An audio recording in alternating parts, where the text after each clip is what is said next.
who do you trust to choose the people who run the government? So we're looking here at judges and ambassadors and cabinet secretaries, the officers that interpret the law, who enforce the law, and then also shape our national policy for years. Who should choose these people? Well, we're talking about number 76 here. And if you give the power entirely to the president, and then you open the door to things like favoritism and corruption, and then appointments that are based on loyalty instead of ability, if you give that power entirely to the Senate, well, then you get factions, you get bargaining, you get these endless political deals. And so Hamilton's solution is presented here in number 76, and it's rather simple.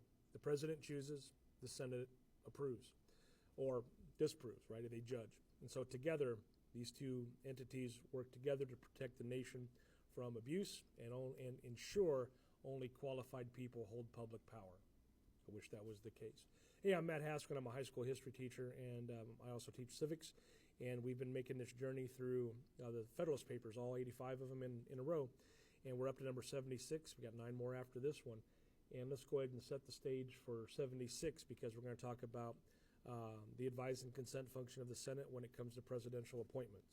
So if we set the stage here, Hamilton is responding to a major anti-federalist concern, and that is that the president will appoint friends, relatives, donors, or political allies into powerful positions.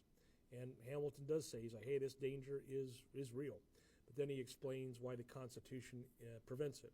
And basically, he's saying that no appointment is valid unless the Senate approves it. And that is the advice and consent principle.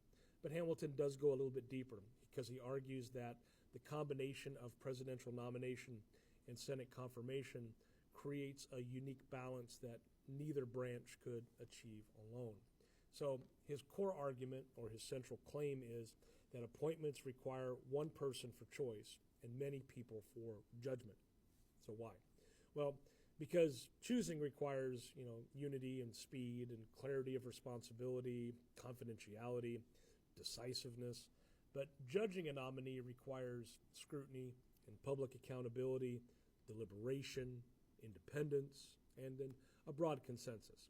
So the president nominates because one person can act decisively, and the Senate consents because a group can prevent corruption.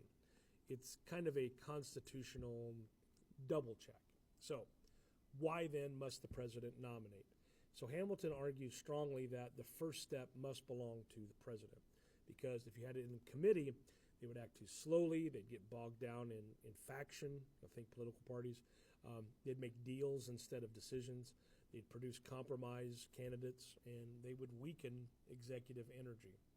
A single president can evaluate talent quickly, can take responsibility, can make clear choices, and maintain some coherence over the executive or in the executive branch.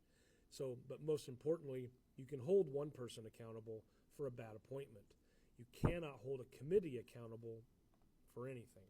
So then, why must the Senate confirm? Well, when he turns to the Senate, he goes on to warn that a president alone could appoint unqualified friends. Ambition could then corrupt the executive branch. Patronage could infect the system. Influence could be bought. Dangerous individuals could gain power. This is where the Senate steps in, supposedly. And so the Senate's supposed to provide a sense of distance and independence, transparency, scrutiny, the ability to reject, and then also insulate from executive influence. It's supposed to prevent abuse. And it's supposed to do that by forcing the president to nominate people who can withstand public examination. So, according to Hamilton, appointments should be based on merit and not on favor. And he's pretty explicit about this point in the essay, because the president should feel pressure to nominate the most qualified candidate, because the Senate will not accept anyone else. Now, this is one of Hamilton's clearest moral passions. Public offices must be filled by men of fitness, not by friends or allies or just because it's politically convenient. And so the Senate's veto power over the nomination forces that outcome that I just mentioned. So why shared appointment power prevents corruption, according to Hamilton? Hamilton describes several corrupting forces that the Constitution has to guard against, like favoritism or private influence, ambition, or foreign intrigue, or political bargaining, or personal loyalty being placed over public service. By requiring both nomination and consent, the framers were building a system that was supposed to discourage corruption and block any unfit nominees and weaken patronage, strengthen professionalism, and foster public trust. And so the appointment process becomes kind of a constitutional filter in Hamilton's mind.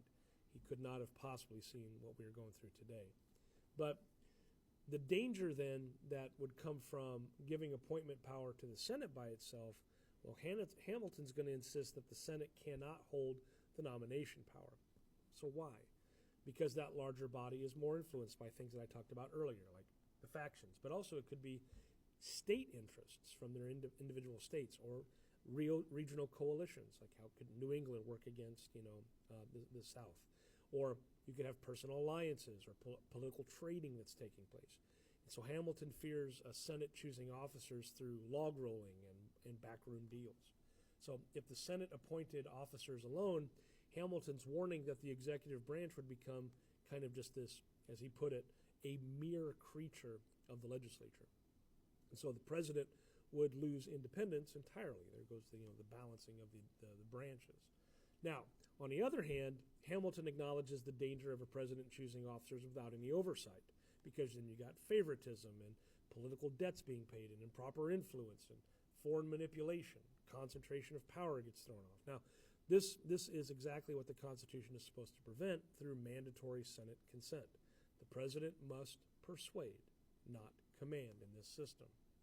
Now, I wish I could say that this system rarely produces abuse, and in the past that is the case, but you would hope that, doing the right thing, because you got qualifications, that becomes the safest political choice when the Senate tries to approve a nomination by the president.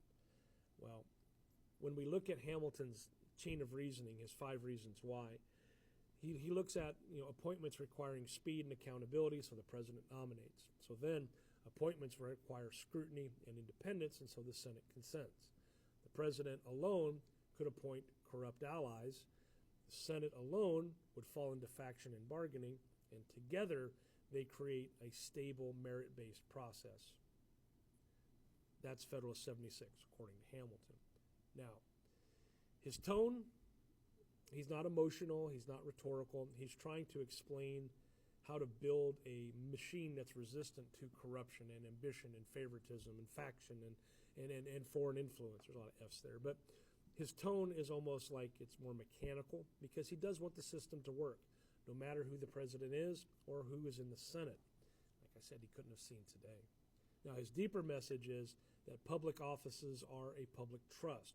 They're not a gift to just distribute, because if you make an appointment as the president, it should elevate someone who's capable. It should reward someone who has honor. It should strengthen the republic. It should serve the people. And that system must be designed to prevent unworthy of individuals from gaining power. So good design protects good government when it's practiced correctly. So number 76 speaks directly to today's debates about Supreme Court appointments, cabinet confirmations, the advice and consent powers, nominating, the nomination politics, confirmation hearings, separation of powers, the limits of presidential influence. And that all goes back to Hamilton's argument here in 76. Number 76 is Hamilton's blueprint for, filling the most important offices in our republic, because he believes no branch should make appointments and control appointments alone. But power must be shared, ambition must be restrained, public service must be protected. In practice, the president chooses, the Senate judges, the people benefit. It's one of the most precise examples of checks and balances in action, in theory, in practice. So anyway, I hope I was able to provide some logic behind the nomination process when it works properly. But I'm just afraid we're not there right now. So hang around for number 77. This is Hamilton's going to continue exploring appointment power and how it connects to the executive and legislative.